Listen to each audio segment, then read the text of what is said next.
అరటికాయని ఎప్పుడు ఒకేలా కాకుండా నేను చేసుకునేటట్టు మీరు చేసుకోండి ఒకసారి, ఓకేనా? ట్రై చేయండి ఫ్రెండ్స్.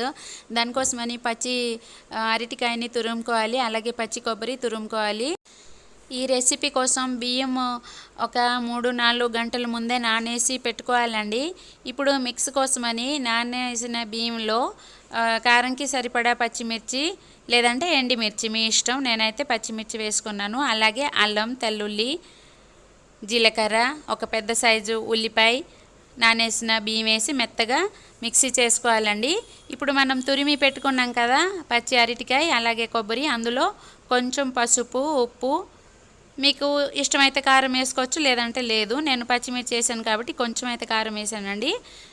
అయితే ఈ రుబ్బిన బియ్యం బ్యాటర్ని ఎక్కువ వేయొద్దండి. ఎక్కువ వేసుకుంటే బియ్యం అట్టు తిన్నట్టు ఉంటుంది. సో కొంచెం ముద్ద వచ్చేటట్టు వేసుకుంటే సరిపోతుంది. అప్పుడు మనకి అరటి ఇంకా కొబ్బరి తిన్నట్టు ఉంటుంది అనమాట. చిన్న చిన్న అట్టుల్లాగా లేదంటే ఒక అట్టైనా వేసుకోవచ్చండి. ఆయిల్ కొంచెం ఎక్కువగానే వేయాలి, ఎందుకంటే మాడిపోకుండా చక్కగా గోల్డెన్ ఫ్రై అవుతుందన్నమాట. మూత పెట్టుకుంటే త్వరగా ఉడుకుతుందండి.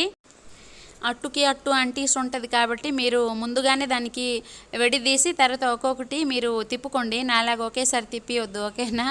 మళ్ళీ ఇటు అటు పడిపోయే ఛాన్స్ ఉంటుంది. సో అందుకే ఒకవైపు 2-3 నిమిషాలు అయిన తర్వాత దానికి తిప్పుకోవాలండి. తిప్పాక మళ్ళీ ఆయిల్ వేసి మూత అయితే పెట్టుకోవాలి. ఈ కొబ్బరి అట్టు ప్రాసెస్ మొత్తం చిన్న మంటలోనే చేసుకోవాలండి.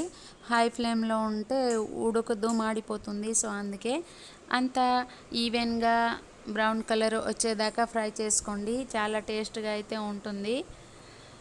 చూసారు కదా ఫ్రెండ్స్, వీడియో మీకు నచ్చిందా? నచ్చితే వీడియోని ఒక లైక్ ఇవ్వండి, అలాగే ఛానల్కి సబ్స్క్రైబ్ చేసుకోండి. రెడీ అయిపోయిందండి అరటి కొబ్బరి స్పైసీ అట్టు. దీన్ని ఈవినింగ్ స్నాక్స్ లాగా కూడా తినొచ్చు. మీరు ఎప్పుడు చేయకపోయి ఉంటే ఒకసారి ట్రై చేయండి. తిన్నాక ఎలా ఉందో కామెంట్ చేయండి, ఓకేనా? Thank you for watching my video. Bye.